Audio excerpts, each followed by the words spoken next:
Hello everyone, आप सभी का फिर से स्वागत है। यह घटना चक्र इतिहास का डिस्कशन है और आज का टॉपिक है गुप्त एवं गुप्तोत्तर युग।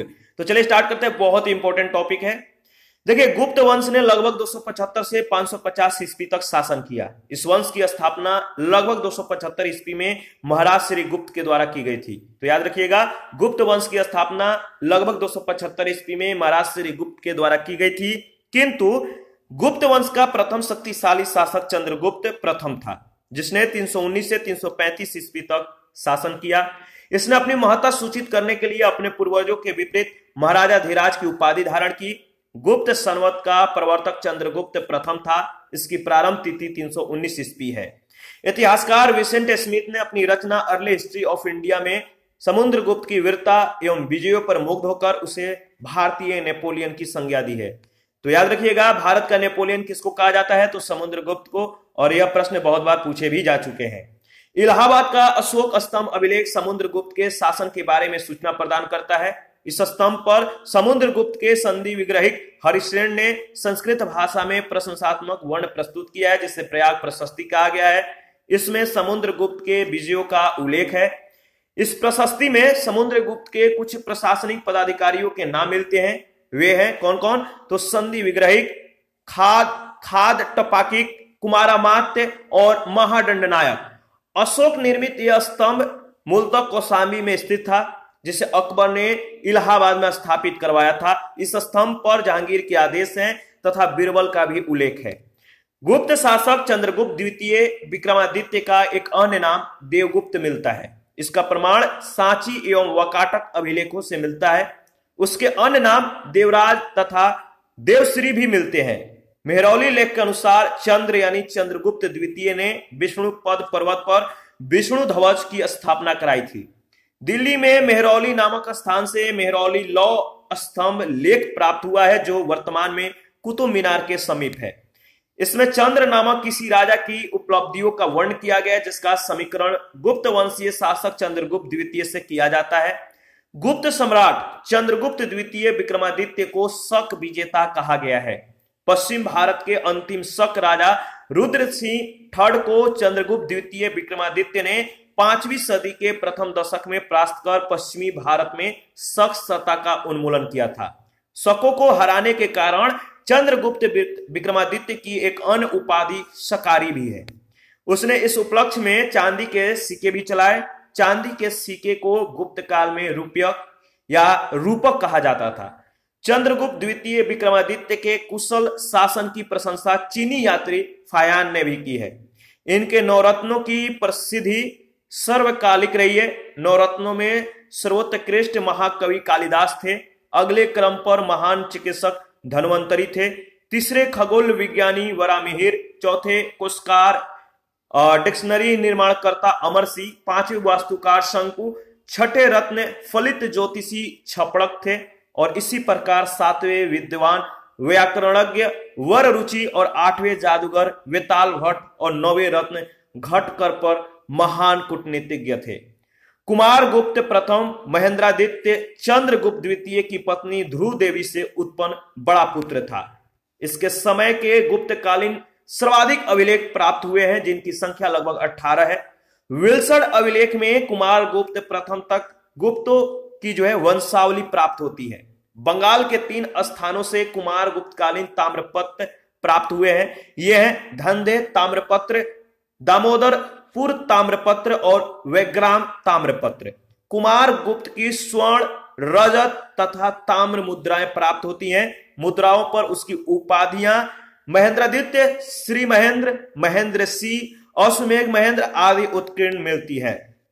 स्कंद गुप्त क्रमादित्य के स्वर्ण सिक्कों के मुख्य भाग पर धनुष बाण लिए हुए राजा की आकृति तथा पृष्ठ भाग पर पद्मासन में विराजमान लक्ष्मी के साथ साथ श्री स्कंद गुप्त उत्कीर्ण है। ठीक है, ध्यान रखिएगा। देखिए, कुछ सिक्कों के ऊपर गरुड़ ध्वज तथा उसकी उपाधि क्रमादित्य अंकित है। भीतरी स्तंभ लेख में पुष्यमित्र और हुणों के साथ स्कंद गुप्त के युद्ध का वर्ण मिलता है। हुणों का पहला भारतीय आक्रमण गुप्त सम्राट स्कंद गुप्त के शासन काल में हुआ तथा स्कंद गुप्त के हाथों वे बुरी तरह से परास्त हुए। ईसा की तीसरी सदी से जब हुण आक्रमण से रोमन साम्राज्य का पतन हो गया तो भारतीय दक्षिण पूर्व एशियाई व्यापार पर अधिक निर्भर हो गए। तोरमाण भारत पर दूसरे हुण आक्रमण का नेता था।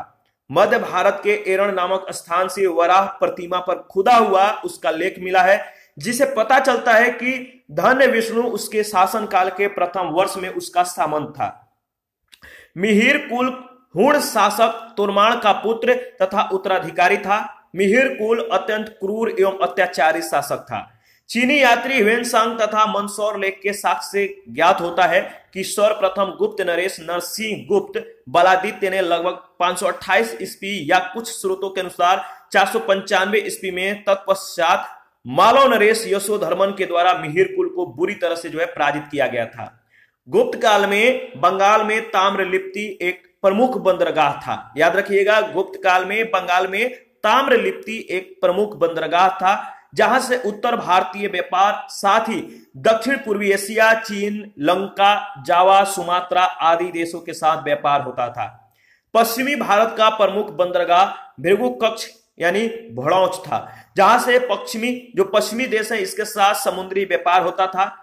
प्राचीन भारत की अर्थव्यवस्था में श्रेणियों का विशेष महत्व था। यह संगठन, याद रखिएगा श्रेणी के बारे में, श्रेणियों का विशेष महत्व था। संगठन व्यापारियों के द्वारा उनके व्यापार के समुचित संचालन के लिए स्थापित किए जाते थे।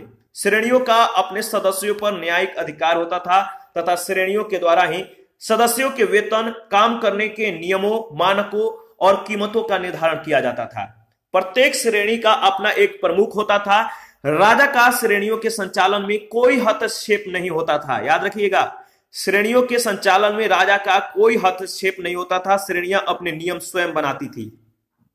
गुप्त काल में गुजरात, बंगाल, दक्कन एवं तमिलनाडु वस्त्र उत्पादन के लिए प्रसिद्ध थे।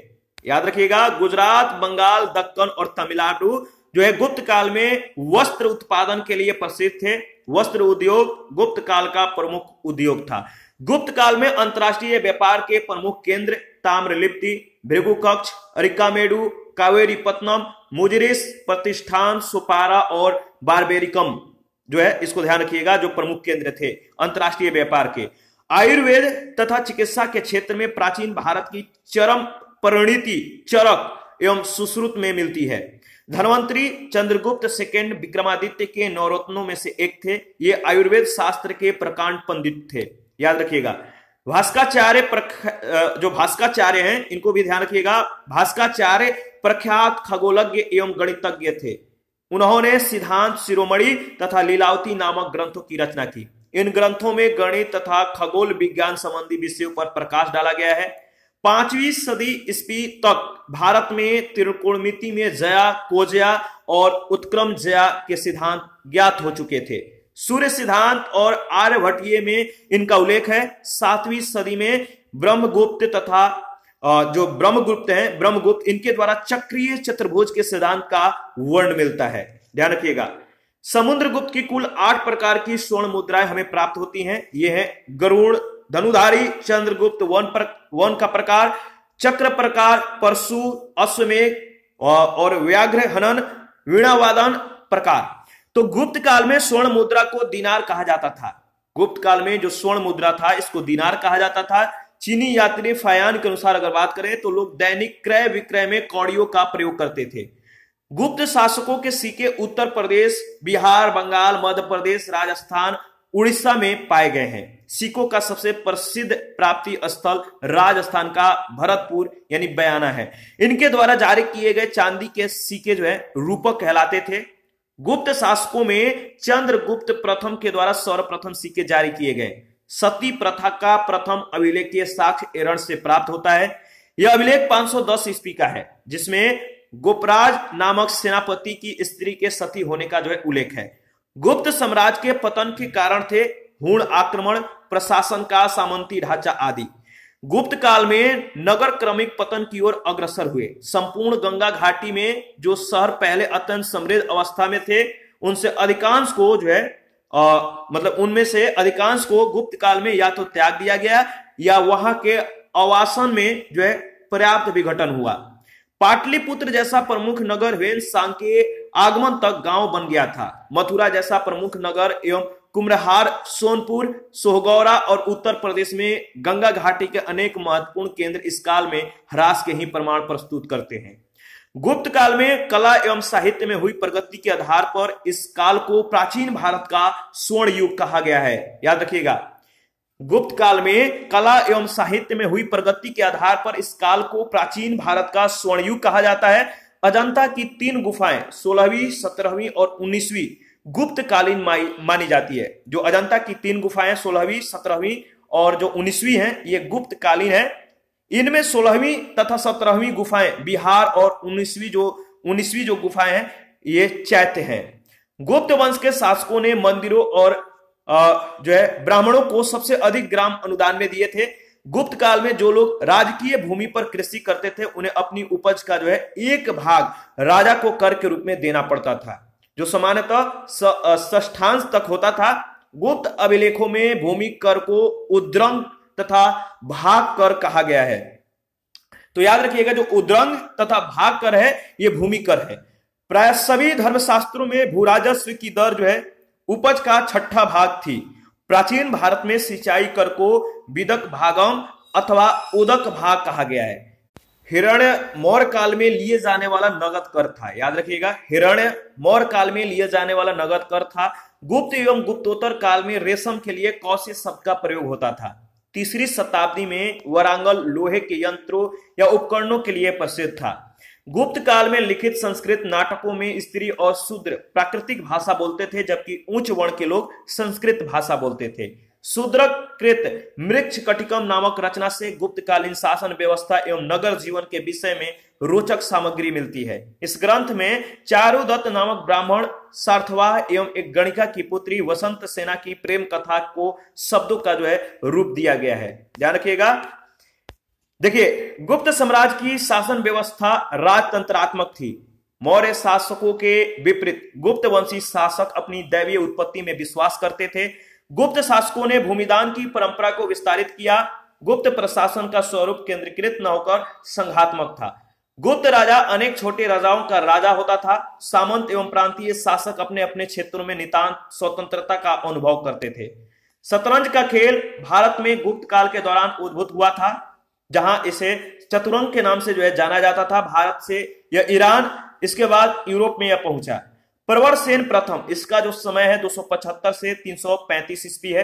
तो याद रखिएगा, प्रवरसेन प्रथम वकाटक वंश का एकमात्र शासक था जिसने सम्राट की उपाधि धारण की थी। वकाटक शासक प्रवरसेन प्रथम ने 4 अश्वमेध यज्ञों का संपादन किया। इसके साथ ही उसने अनेक वैदिक यज्ञ भी किए। इसी वंश के शासक प्रवरसेन द्वितीय की रुचि जो है साहित्य में थी। उसने सेतुबंध नामक ग्रंथ की रचना की। महर्षि कपिल ने सांख्य दर्शन का प्रतिपादन किया था। सांख्य पुनर्जन्म अथवा आत्मा के आवागमन के सिद्धांत को स्वीकार करता है। सांख्य दर्शन में अज्ञानता को ही दुखों का कारण तथा विवेक ज्ञान को जो है उनसे मुक्ति का एकमात्र उपाय बताया गया है। महर्षि पतंजलि को योग दर्शन का प्रतिष्ठापक आचार्य माना जाता है। सर्वप्रथम महर्षि पतंजलि ने ही सुसंबद्ध दार्शनिक सिद्धांत के रूप में योग का विवेचन किया, इसीलिए इसे पतंजलि दर्शन भी कहा जाता है।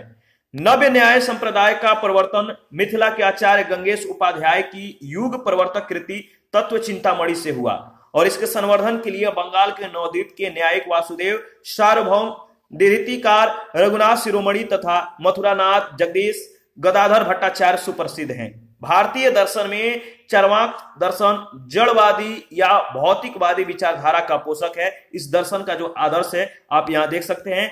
या जीवेत सुखम जीवेत ऋण कृता घृतम पिबेत भस्म भूतस्य देहस्य पुनरागमन कृता, यानी जब तक जीवित रहें सुख से जीवित रहें, उधार लेकर घी पिए, क्योंकि देह के भस्म हो जाने के बाद पुनर्जन्म नहीं होता। न्याय दर्शन का प्रवर्तन गौतम ने किया, जिन्हें अक्षपाद भी कहा जाता है। न्याय का शाब्दिक और तर्क या निर्णय होता है। न्याय दर्शन में 16 पदार्थों या तत्वों का अस्तित्व स्वीकार किया गया है। न्याय दर्शन का मूल ग्रंथ गौतम कृत न्याय सूत्र है। याद रखिएगा, गौतम कृत न्याय सूत्र। कर्म का सिद्धांत मीमांसा दर्शन से संबंधित है। इसे पूर्व मीमांसा, कर्म मीमांसा या धर्म मीमांसा भी कहते हैं। जैमिनी ने पूर्व मीमांसा का प्रतिपादन किया था। मीमांसा के प्रखर एवं उद्भट आचार्य कुमारिल भट्ट को, जिनकी गणना भारतीय दर्शन के मूर्धन्य आचार्यों में की जाती है और जिन्होंने अपने प्रमुख तर्कों से बौद्ध धर्म तथा दर्शन का खंडन करके वैदिक धर्म तथा दर्शन की पुनः प्रतिष्ठा की। पूर्व मीमांसा और वेदांत के बीच का इसके पूर्व मीमांसा और वेदांत के बीच का श्रृंखला माना जा सकता है। मीमांसा दर्शन है वेद को शाश्वत सत्य मानता है। पूर्व मीमांसा दर्शन में वेद के कर्मकांड भाग पर विचार किया गया है और उत्तर मीमांसा में वेद के ज्ञान कांड भाग पर विचार किया गया है। मीमांसा और वेदांत न्याय और वैशेषिक तथा सांख्य और योग भारतीय षड्दर्शन के भाग हैं। वेदों को मान्यता देने के कारण ही सांख्य, योग, न्याय, वैशेषिक, पूर्व मीमांसा और वेदांत षड्दर्शन आस्तिक दर्शन कहे जाते हैं। और इनके प्रणेता कपिल, यानी याद रखिएगा सांख्य कपिल, योग पतंजलि, इसके बाद वैशेषिक गौतम, पूर्व मीमांसा वेदांत यानी कणाद और जैमिनी तथा वदरायण थे। याद रखिएगा इनका नाम। वेदांत दर्शन को भारतीय विचारधारा की पराकाष्ठा माना जाता है। वेदांत का शाब्दिक अर्थ है वेद का अंत या वैदिक विचारधारा की पराकाष्ठा। वेदांत दर्शन के 3 आधार है, उपनिषद, ब्रह्मसूत्र और भगवद गीता। इन्हें वेदांत दर्शन की प्रस्थान त्रयी कहा जाता है। तो उपनिषद, ब्रह्मसूत्र और भगवद गीता, इनको क्या कहा जाता है? वेदांत दर्शन की प्रस्थान त्रयी। कई सूक्ष्म वेदों के आधार पर इसके कई उप संप्रदाय एवं इसके प्रवर्तक हैं, जैसे शंकराचार्य का अद्वैतवाद, रामानुजाचार्य का विशिष्टाद्वैत, माधवाचार्य का द्वैतवाद। ध्यान रखिएगा। देखिए, पुराणों के अनुसार चंद्रवंश या सोमवंश क्षत्रिय वर्ण के 3 मूल वंश, अन्य 2 सूर्यवंश एवं अग्निवंशों में से एक था। चंद्रवंशीय शासकों का मूल स्थान त्रेता युग में प्रयाग था, परंतु प्रलय के पश्चात द्वापर युग में चंद्रवंशीय सनवारण ने प्रतिष्ठानपुर यानी वर्तमान झोंसी इलाहाबाद में राजधानी की स्थापना की थी। अग्निकुल के राजपूतों का सर्वाधिक प्रसिद्ध प्रतिहार वंश था। याद रखिएगा, गुर्जरों की शाखा से संबंधित होने के कारण इतिहास में इसे गुर्जर प्रतिहार वंश के नाम से जाना जाता है। गुर्जर जाति का प्रथम उल्लेख पुलकेशिन द्वितीय के एहोल लेख में हुआ है। बाण भट्ट के हर्ष चरित्र में भी गुर्जरों का उल्लेख मिलता है। गुर्जर प्रतिहार वंश का संस्थापक नाग भट्ट प्रथम था। याद रखिएगा, और इनका समय 730 से 756 ईस्वी है।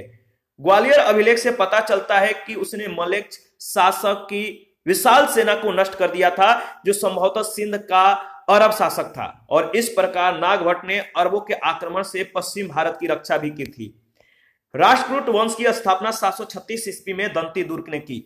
तो राष्ट्रकूट है, इस वंश की स्थापना किसने की? तो 736 ईस्वी में दंती दुर्ग ने। उसने मान्यखेट अपनी राजधानी बनाई। दंती दुर्ग के संबंध में कहा जाता है कि उज्जैनी में उसने हिरण्य गर्भ या महादान यज्ञ करवाया था। राष्ट्रकूट राजा अमोघ वर्ष 1 का जन्म 800 ईसा पूर्व में नर्मदा नदी के किनारे श्री भावन नामक स्थान पर सैनिक छावनी में हुआ था। इस समय इसके पिता राष्ट्रकूट राजा गोविंद थर्ड हैं, उत्तर भारत के सफल अभियानों के बाद वापस लौट रहे थे, तब इसका जन्म हुआ।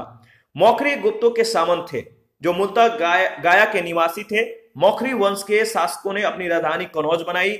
इस वंश के प्रमुख शासक हरि वर्मा, आदित्य वर्मा, ईशान वर्मा, सर्व वर्मा और ग्रह वर्मा थे। हर्ष के समय की विस्तृत सूचना इसके दरबारी कवि वाण भट्ट थे, इनकी कृति हर्ष चरित्र से प्राप्त होती है। तो वाण भट्ट की जो कृति है हर्ष चरित्र है। ध्यान रखिएगा, हर्ष चरित्र से हर्ष के समय की विस्तृत सूचना मिलती है, और इससे जुड़ी कुछ सूचनाएं कलहण कृति राजत रंगणी में भी मिलती है। चीनी स्रोतों से पता चलता है कि हर्ष एवं राजश्री दोनों साथ कनौज के राज सिंहासन पर बैठे थे। याद रखिएगा, हर्ष ने अपनी राजधानी थानेश्वर से कनौज स्थानांतरित की, ताकि वह राजश्री को प्रशासनिक कार्यों में पूरी तरह से सहायता प्रदान कर सके। अन्य धर्मों से महायान की उत्कृष्टता सिद्ध करने के लिए हर्ष ने कनौज में विभिन्न धर्मों एवं संप्रदायों के आचार्यों की एक विशाल सभा बुलवाई। चीनी साक्ष्यों के अनुसार इस सभा में 20 देशों के राजा अपने देशों के प्रसिद्ध ब्राह्मणों, श्रमणों, सैनिकों, राजपुरुषों आदि के साथ उपस्थित हुए थे। इस सभा की अध्यक्षता ह्वेनसांग ने की थी। साथ ही हर्ष के समय प्रति 5वें वर्ष प्रयाग के संगम क्षेत्र में एक समारोह का आयोजन किया जाता था, जिसे महामोक्ष परिषद कहा गया है। ह्वेनसांग स्वयं छठे समारोह में उपस्थित था। इसमें 18 देश के राजा सम्मिलित हुए थे। हर्ष के विजयों के फलस्वरूप उसके राज्य के पश्चिमी सीमा नर्मदा नदी तक पहुंच गई। इधर पुलकेशिन सेकंड भी उत्तर की ओर राज का विस्तार करना चाहता था और ऐसे स्थिति में दोनों के बीच युद्ध जो है असंभावी हो गया। फलतः नर्मदा के तट पर दोनों के बीच युद्ध हुआ, जिसमें पुलकेशिन सेकंड ने हर्ष को पराजित किया। पुलकेशिन सेकंड की अहोल प्रशस्ति एवं ह्वेनसांग का विवरण इस युद्ध के साक्ष्य हैं। हर्षवर्धन के समय की सर्वप्रमुख घटना चीनी यात्री ह्वेनसांग के भारत आगमन की है। उसने तांग शासक थे, इनकी राजधानी चंगन यानी चीन से भारतवर्ष के लिए 629 ईस्वी में प्रस्थान किया। अपनी भारत यात्रा के ऊपर उसने एक ग्रंथ लिखा जिसका नाम है शिव की। इसने भीनमाल की यात्रा की थी। इसने यात्रियों इसे जो है किसको याद रखिएगा, जो ह्वेनसांग है, इसे जो है यात्रियों को राजकुमार कहा जाता है। ह्वेनसांग के अनुसार सड़कों पर आवागमन जो है पूर्णतः सुरक्षित नहीं था। अपराध अथवा निर्दोष सिद्ध करने के लिए अग्नि, जल, विष आदि द्वारा जो है दिव्य परीक्षाएं ली जाती थी और उसके अनुसार व्यापारिक मार्गों, घाटों, बिक्री की वस्तु आदि पर भी कर लगते थे, जिससे राज्य को पर्याप्त धन प्राप्त होता था। ह्वेनसांग चीन के तांग वंशी शासक ताई सुंग का समकालीन था तथा इसी के राज्य का नागरिक था। 637 ईस्वी में ह्वेनसांग नालंदा विश्वविद्यालय गया और इस समय यहाँ के कुलपति कौन थे, तो आचार्य शिलभद्र। ह्वेनसांग के अनुसार मथुरा उस समय सूती वस्त्रों के लिए प्रसिद्ध था, जबकि वाराणसी रेशमी वस्त्रों के लिए प्रसिद्ध था। ह्वेनसांग बताता है कि थानेश्वर की समृद्धि का प्रधान कारण जो है वहां का व्यापार ही था। बाण ने थानेश्वर नगरी को अतिथियों के लिए चिंतामणि भूमि तथा व्यापारियों के लिए लाल भूमि बताया है। हर्ष के मृत्यु के बाद कनौज विभिन्न शक्तियों के आकर्षण का केंद्र बन गया। इसे महोदया श्री आदि नामों से जो है अभिव्यक्त किया गया है। अतः इस पर अधिकार करने के लिए 8वीं सदी की 3 बड़ी शक्तियों पाल, गुर्जर प्रतिहार तथा राष्ट्रकूट के बीच जो है त्रिकोणीय संघर्ष प्रारंभ हो गया, जो 8वीं-9वीं शताब्दी के उत्तर भारत के इतिहास का सर्वाधिक महत्वपूर्ण घटनाक्रम है और इस संघर्ष में अंततः प्रतिहारों को सफलता मिली। देखिए, चीनी यात्री एत्सिंग जो है इसने 671 या 672 ईस्वी में जब वह युवक था, अपने 37 बौद्ध सहयोगियों के साथ बौद्ध धर्म के अवशेषों को देखने की इच्छा से पाश्चात्य विश्व का भ्रमण करने का निश्चय किया। वह दक्षिण से समुद्री मार्ग से होकर भारत आया। 693 से 94 ईस्वी के लगभग सुमात्रा होते हुए वह चीन वापस लौट गया। प्राचीन काल के चीनी लेखकों ने भारत का उल्लेख इन तू या जो है थियान तू नाम से किया है। इन तू तथा थियान तू याद रखिएगा। नालंदा विश्वविद्यालय बख्तियार खिलजी के अधीन तुर्क मुस्लिम आक्रमणकारियों के द्वारा 1193 ईस्वी में जो है नष्ट किया गया था और यह भारत में बौद्ध मत के पतन के लिए अंतिम प्रहार के रूप में देखा जाता है। विक्रमशिला के प्राचीन बौद्ध विश्वविद्यालय की स्थापना बंगाल के पाल वंशीय शासक धर्मपाल के द्वारा की गई थी। शंकराचार्य को शंकर, श्री शंकराचार्य आदि नामों से भी जाना जाता है। 8वीं शताब्दी में इनका जन्म केरल के एक छोटे से गांव कलांडी में हुआ था। उनके दर्शन को अद्वैत वेदांत के नाम से जो है जाना जाता है। शंकराचार्य के द्वारा स्थापित 4 मठ वर्तमान में भी हिंदू धर्म के पथ प्रदर्शक माने जाते हैं। इनका जो विवरण है, श्रृंगेरी कर्नाटक दक्षिण में, द्वारका गुजरात पश्चिम में, पुरी उड़ीसा पूर्व में तथा जोशी मठ उत्तराखंड उत्तर में। 4 धाम में बद्रीनाथ, द्वारका, पुरी तथा रामेश्वरम आते हैं, जबकि छोटा 4 धाम में उत्तराखंड में स्थित गंगोत्री, यमुनोत्री, केदारनाथ तथा बद्रीनाथ आते हैं। इस पर आधारित पहला प्रश्न है, गुप्त वंश ने किस अवधि में शासन किया? बताइए, गुप्त वंश ने किस अवधि में शासन किया? तो सही जवाब 319 से 500 ईस्वी अवधि में शासन किया। गुप्त वंश ने लगभग 275 से 550 ईस्वी तक जो है शासन किया और इस वंश की स्थापना लगभग 275 ईस्वी में कह सकते हैं महाराज श्री गुप्त के द्वारा की गई थी। किंतु गुप्त वंश का प्रथम शक्तिशाली शासक चंद्रगुप्त प्रथम था, जिसने 319 से 335 ईस्वी तक शासन किया। इसने अपनी महत्ता सूचित करने के लिए अपने पूर्वजों के विपरीत महाराजा धीराज की उपाधि धारण की। सेकंड नंबर प्रश्न है, निम्नलिखित शासकों में से किस एक ने 4 अश्वमेधों का संपादन किया था? तो आपको मालूम है सही जवाब है प्रवरसेन प्रथम, बी ऑप्शन। इसके बारे में कुछ ही सेकंड पहले हम लोगों ने डिस्कस किया था। वकाटक प्रशासक, वाकाटक या शासक प्रवरसेन प्रथम ने 4 अश्वमेध यज्ञों का संपादन किया। इसके साथ ही उसने अनेक वैदिक यज्ञ भी किए। इसी वंश के जो शासक प्रवरसेन द्वितीय था, इसकी रुचि साहित्य में थी। उसने सेतुबंध नामक ग्रंथ की रचना की थी। क्वेश्चन नंबर 3 है, भारत का नेपोलियन किसे कहा जाता है? आपको मालूम है, मैंने बताया था, इसको ध्यान रखिएगा। भारत का नेपोलियन किसे कहा जाता है? सही जवाब है समुद्रगुप्त को। देखिए, इतिहासकार विंसेंट स्मिथ ने अपनी रचना अर्ली हिस्ट्री ऑफ इंडिया में समुद्रगुप्त की वीरता एवं विजयों पर मुग्ध होकर उसे भारतीय नेपोलियन की संज्ञा दी है। क्वेश्चन नंबर 4 है, प्राचीन भारत का नेपोलियन किसे कहा जाता है? तो सेम क्वेश्चन सेम जवाब, समुद्रगुप्त। क्वेश्चन नंबर 5 है, निम्नलिखित में से किस गुप्त राजा का एक अन्य नाम देवगुप्त था? निम्नलिखित में से किस गुप्त राजा का एक अन्य नाम देवगुप्त था? आपको मालूम है, सही जवाब है चंद्रगुप्त द्वितीय। इनका नाम था, एक अन्य नाम जो था वो था देवगुप्त। देखिए, गुप्त शासक चंद्रगुप्त द्वितीय विक्रमादित्य का एक अन्य नाम देवगुप्त मिलता है। उनके अन्य नाम देवराज और देवश्री भी मिलते हैं, इसको भी ध्यान रखिएगा। 6 नंबर है, प्रथम गुप्त शासक जिसने परम भागवत की उपाधि धारण की वह कौन था? प्रथम गुप्त शासक जिसने परम भागवत की उपाधि धारण की वह था, कौन था? सही जवाब है समुद्रगुप्त, बी ऑप्शन। नालंदा एवं गाया के ताम्र पत्रों के अनुसार समुद्रगुप्त वह प्रथम गुप्त शासक था जिसने परम भागवत की उपाधि धारण की थी। ठीक है, कुछ पुस्तकों में परम भागवत उपाधि धारण करने वाला पहला शासक चंद्रगुप्त द्वितीय बताया गया है। लोक सेवा आयोग ने भी इस प्रश्न का उत्तर चंद्रगुप्त द्वितीय माना था, परंतु विश्वविद्यालय अनुदान आयोग ने इस प्रश्न का उत्तर समुद्रगुप्त माना है। आगे बढ़ते हैं, नेक्स्ट प्रश्न है 7 नंबर, परम भागवत उपाधि धारण करने वाला प्रथम गुप्त शासक कौन था? बताइए, परम भागवत उपाधि धारण करने वाला प्रथम गुप्त शासक कौन था? इसका सही जवाब है समुद्रगुप्त। 8 नंबर है, इलाहाबाद स्तंभ अभिलेख निम्नलिखित में से किस एक से संबंध है? इलाहाबाद स्तंभ अभिलेख निम्नलिखित में से किस एक से संबंध है? सही जवाब है अशोक और समुद्रगुप्त, सी एंड डी आपका सही जवाब है।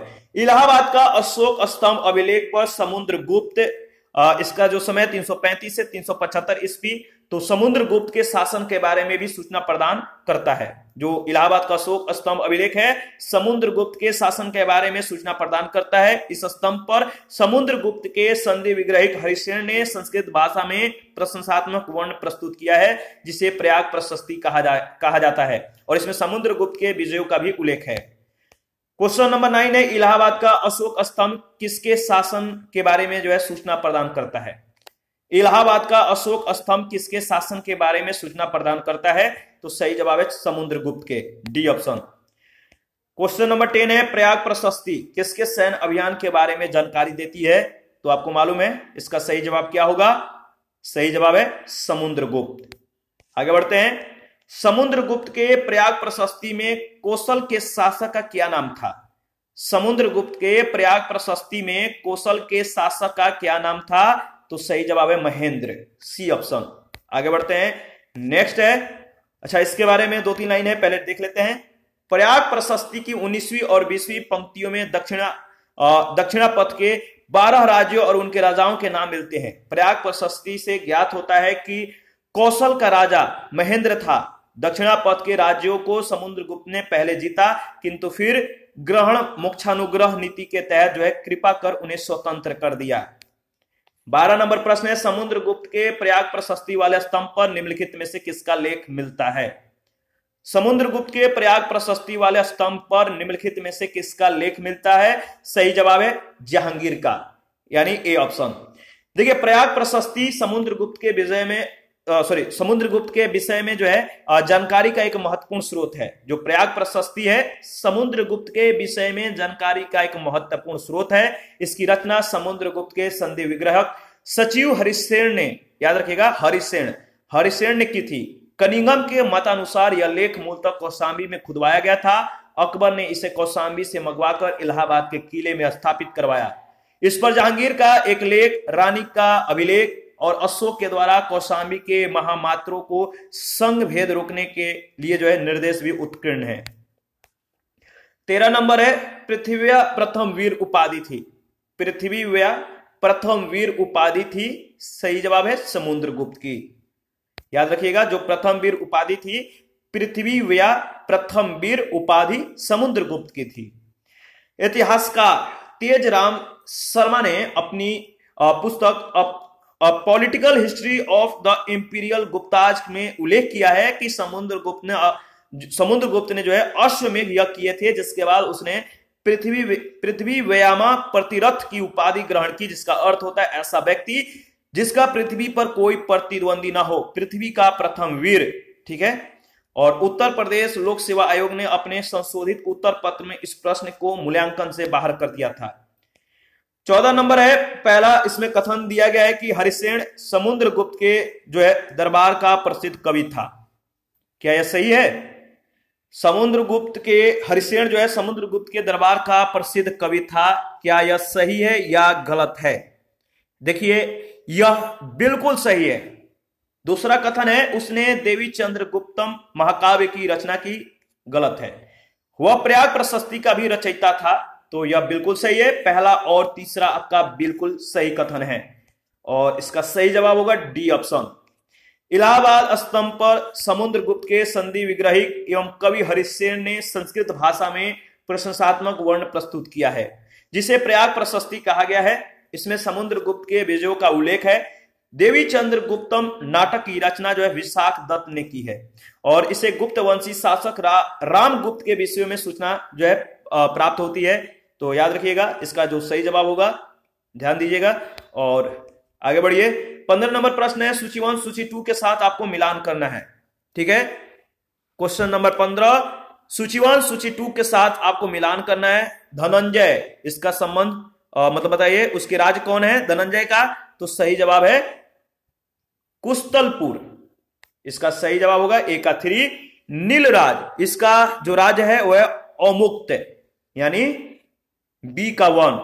उग्रसेन, इसका जो राज है वह पालक्का। पालक्का कहां पे है? तो सी का 4। और विष्णु गोपा, इसका जो संबंध है वह कंची। इसका सही जवाब होगा सी ऑप्शन। यहां पर आप रिवीजन कर सकते हैं। दक्षिण भारत के समुद्रगुप्त के समकालीन नरेश के जो राज्य हैं, धनंजय का कुस्तलपुर, नीलराज का अवमुक्त, उग्रसेन का पालक्का, विष्णु गोप्पा का जो है कांची। 16 नंबर है, दिल्ली की कुवत उल इस्लाम मस्जिद के प्रांगण में उन्नत प्रसिद्ध लौह स्तंभ किसकी स्मृति में है? दिल्ली की कुवत उल इस्लाम मस्जिद के प्रांगण में उन्नत प्रसिद्ध लौह स्तंभ किसके स्मृति में बनाया गया था? इसका सही जवाब क्या है? 16 का सही जवाब दीजिए। इसका सही जवाब है चंद्र, यानी चंद्र का मतलब बताइए, चंद्रगुप्त सेकंड, विक्रमादित्य चंद्रगुप्त। देखिए, दिल्ली में मेहरौली नामक स्थान से मेहरौली लौह स्तंभ लेख प्राप्त हुआ, जो वर्तमान में कुतुब मीनार के समीप है। इसे चंद्र नामक किसी राजा की उपलब्धियों का वर्ण किया गया है, जिसकी समीकरण गुप्त वंशीय शासक चंद्रगुप्त द्वितीय से किया जाता है। एक मान्यता के अनुसार लगभग 410 ईस्वी में चंद्रगुप्त द्वितीय विक्रमादित्य के समय में मेहरौली लौह स्तंभ उदयगिरी पहाड़ियों के पास विष्णुगिरी में स्थित था। चंद्रगुप्त द्वितीय विष्णु का जो है उपासक था। भगवान विष्णु के सम्मान में ही उसने जो है इस लौह स्तंभ का निर्माण कराया था। इस स्तंभ के शीर्ष भाग पर भगवान विष्णु के वाहन गरुड़ का चिन्ह अंकित था। 17 नंबर है, कौन सा राजवंश हूणों के आक्रमण से अत्यंत विचलित हुआ? कौन सा राजवंश हूणों के आक्रमण से अत्यंत विचलित हुआ? सही जवाब है गुप्त। हूणों का पहला भारतीय आक्रमण जो है गुप्त सम्राट स्कंदगुप्त के शासनकाल में हुआ तथा स्कंदगुप्त के हाथों में बुरी तरह से जो परास्त हुआ। यह आक्रमण एक धावा मात्र रहा और देश के ऊपर इसका कोई तत्कालिक प्रभाव नहीं पड़ा, किंतु परोक्ष रूप से इसने गुप्त साम्राज्य के पतन के गति को तेज कर दिया। स्कंदगुप्त की मृत्यु के बाद 5वीं शताब्दी ईसा के अंत तक 6ठी शताब्दी ईसा के प्रारंभ में उत्तर पश्चिम के कई क्षेत्रों पर जो है हूणों ने कब्जा कर लिया था। 18 नंबर प्रश्न है, हूणों ने भारत पर आक्रमण किया था। हूणों ने भारत पर कब आक्रमण किया था? किसके शासनकाल में आक्रमण किया था? तो स्कंदगुप्त के शासनकाल में। याद रखिएगा, हूणों ने भारत पर कब आक्रमण किया? तो स्कंदगुप्त के शासनकाल में। 19 नंबर प्रश्न है, निम्नलिखित में से किस गुप्त शासक ने हूणों पर विजय प्राप्त की? किस गुप्त शासक ने हूणों पर विजय प्राप्त की? तो स्कंदगुप्त, सी ऑप्शन। आगे बढ़ते हैं, नेक्स्ट प्रश्न है, क्वेश्चन नंबर 20 है, गुप्त सम्राट जिसने हूणों को पराजित किया था वह कौन गुप्त सम्राट है जिसने हूणों को पराजित किया था? तो सही जवाब है स्कंदगुप्त। 21 नंबर है, इनमें से किस गुप्त शासक ने हूणों को पराजित किया था? तो सही जवाब सेम होगा, आपको मालूम है, स्कंदगुप्त। 22 नंबर है, किस अभिलेख से ज्ञात होता है कि स्कंदगुप्त ने हूणों को पराजित किया था? किस अभिलेख से ज्ञात होता है कि स्कंदगुप्त ने हूणों को पराजित किया था? तो सही जवाब है भित्री स्तंभ लेख से। देखिए, उत्तर प्रदेश के गाजीपुर जिले में सैदपुर तहसील में भित्री नामक स्थान से भित्री स्तंभ लेख मिलता है। इसमें पुष्यमित्रों और हूणों के साथ स्कंदगुप्त के युद्ध का वर्णन मिलता है। उल्लेखनीय है कि हूणों का पहला भारतीय आक्रमण गुप्त सम्राट स्कंदगुप्त के शासनकाल में हुआ, जिसमें वे स्कंदगुप्त से बुरी तरह पराजित हुए थे। 23 नंबर है, गुप्त साम्राज्य के पतन के विभिन्न कारण थे, निम्नलिखित कथनों में से कौन सा कारण नहीं था? तो सही जवाब है अरब आक्रमण।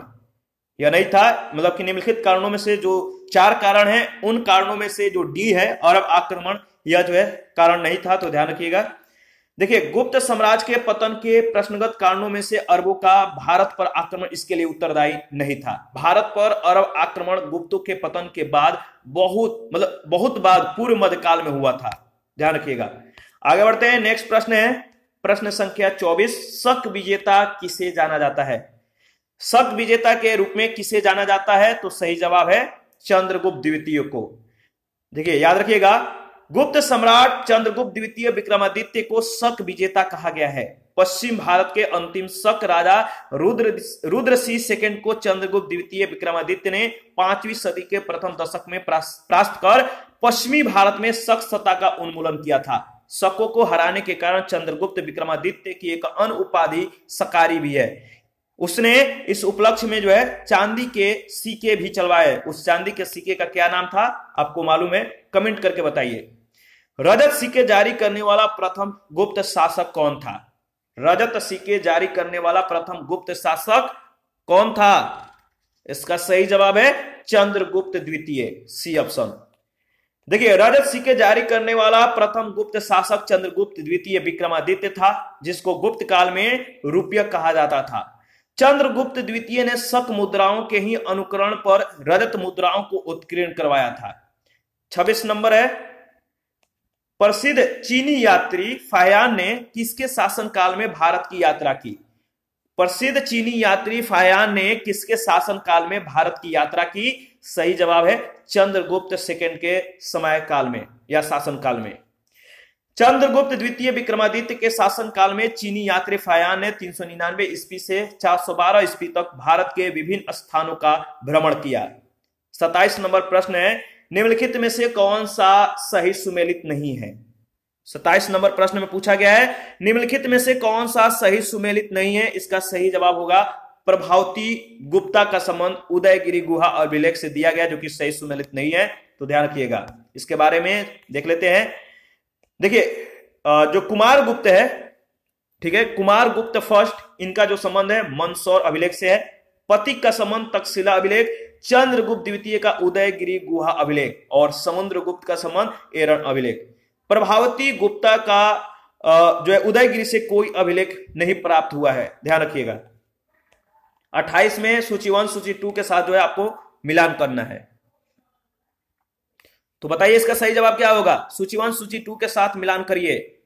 प्रश्न संख्या 28। देखिए, चंद्रगुप्त का जो बताइए, चंद्रगुप्त यानी शासक और रानियां का नाम दिया गया है। तो चंद्रगुप्त की जो रानी थी उनका नाम था, क्या था बताइए? कुमार देवी। चंद्रगुप्त का संबंध है कुमार देवी से, यानी एक का थर्ड। समुद्रगुप्त का संबंध है किनसे? तो दत्ता देवी से, ठीक है। चंद्रगुप्त द्वितीय का संबंध किससे है? तो कुबेर नागा से। और कुमार गुप्त प्रथम का संबंध जो है अनंत देवी से। आगे बढ़ते हैं और यहां पे आप रिवीजन कर सकते हैं। चंद्रगुप्त कुमार देवी, समुद्रगुप्त का संबंध दत्ता देवी, चंद्रगुप्त द्वितीय का संबंध कुबेर नागा से और कुमार गुप्त प्रथम का संबंध अनंत देवी से। Question number 29। ईसा की तीसरी शताब्दी से जबकि हूण आक्रमण से रोमन साम्राज्य समाप्त हो गया, भारतीय व्यापारी अधिकाधिक निर्भर हो गए। ईसा के तीसरी शताब्दी से जबकि हूण आक्रमण से रोमन साम्राज्य समाप्त हो गया, भारतीय व्यापारी अधिकाधिक निर्भर हो गए। इसका सही जवाब बताइए क्या होगा? इसका सही जवाब होगा दक्षिण पूर्व एशियाई व्यापार पर। ये अधिकाधिक किस पर निर्भर हो गए? तो दक्षिण पूर्व एशियाई व्यापार पर। सी ऑप्शन आपका बिल्कुल सही है। ठीक है, इसके बारे में देख लेते हैं। ईसा की तीसरी सदी से जब हूण आक्रमण से रोमन साम्राज्य का पतन हो गया, तो भारतीय दक्षिण पूर्व एशियाई व्यापार पर जो है अधिक निर्भर हो गए। क्वेश्चन नंबर 30 है, गुप्त काल में उत्तर भारतीय व्यापार निम्नलिखित में से किस एक के पतन से संचालित होता था? गुप्त काल में उत्तर भारतीय व्यापार निम्नलिखित में से किस एक पतन से संचालित होता था? इसका सही जवाब क्या होगा? तो सही जवाब है ताम्रलिप्ति, यानी ए ऑप्शन।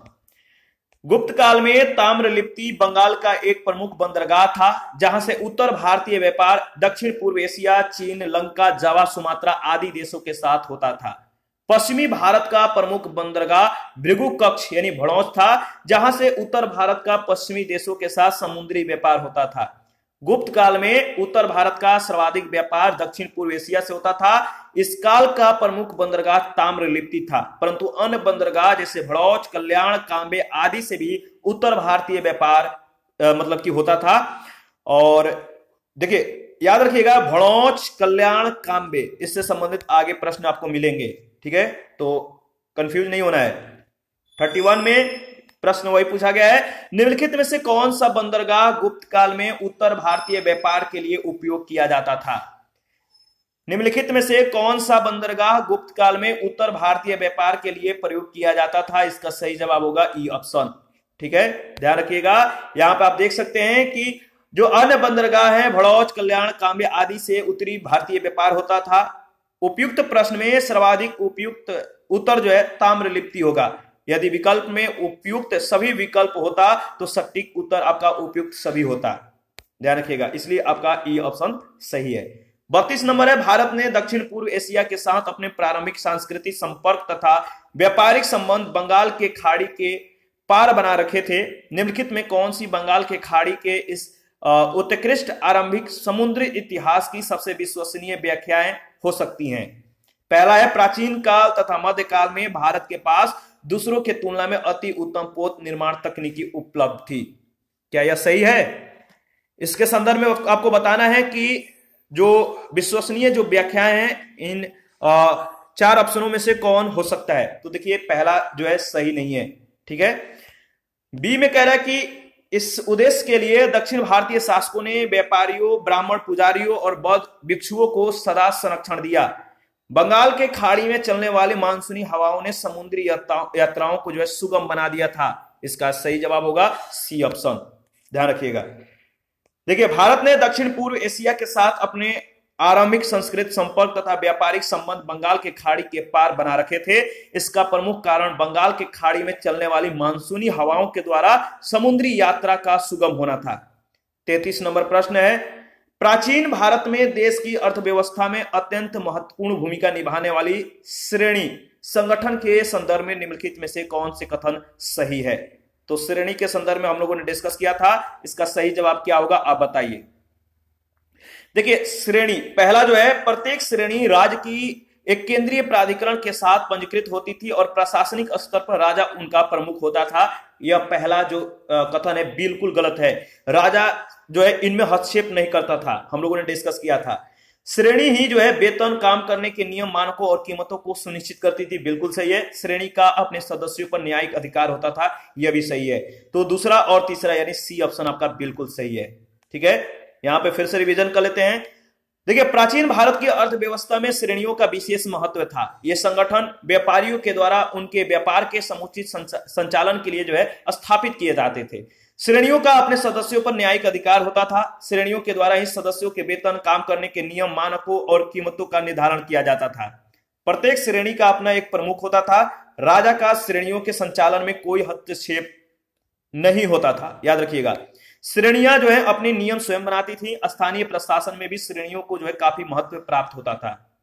34 नंबर है, गुप्त काल में गुजरात, बंगाल, दक्कन एवं तमिल राष्ट्र में निम्न स्थित केंद्र जो है किससे संबंधित थे?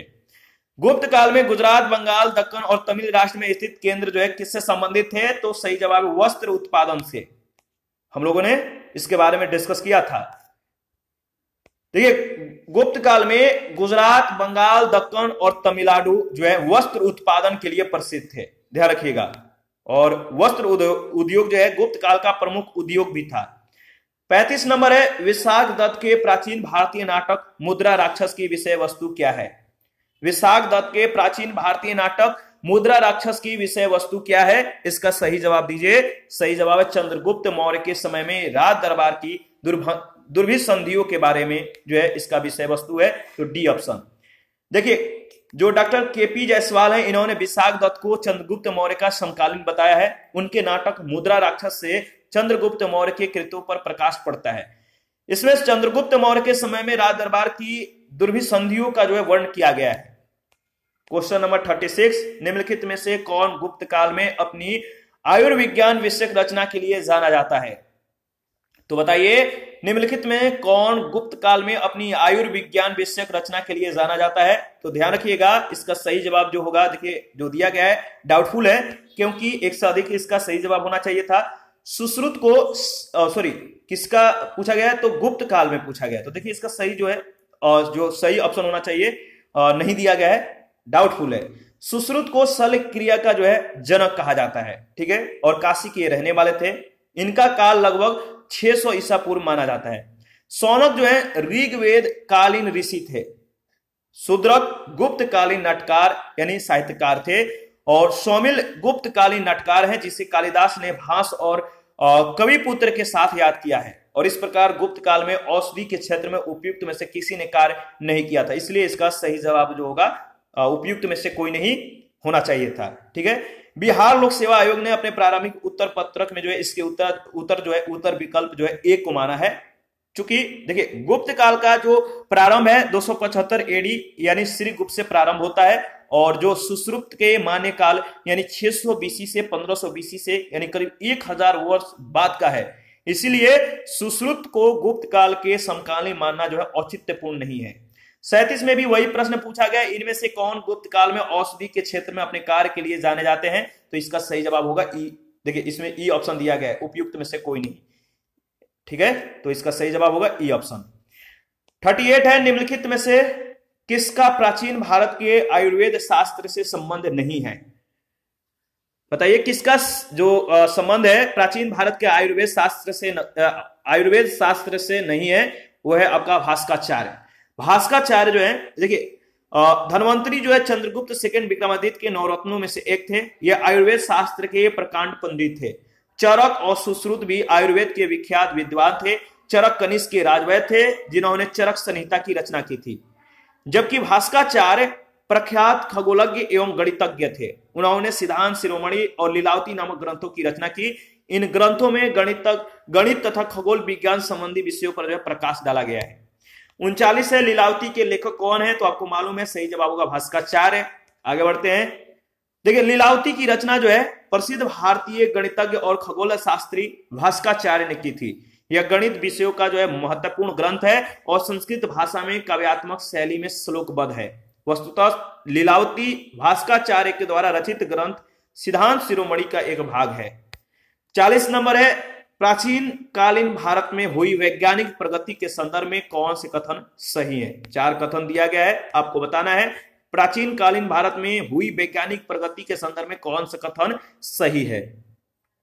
देखिए इसका जो सही जवाब है, पहला जो दिया गया है कि प्रथम शती ईस्वी में विभिन्न प्रकार के विशिष्ट शैल औजारों का उपयोग जो है आम था। क्या यह सही है? बिल्कुल सही है।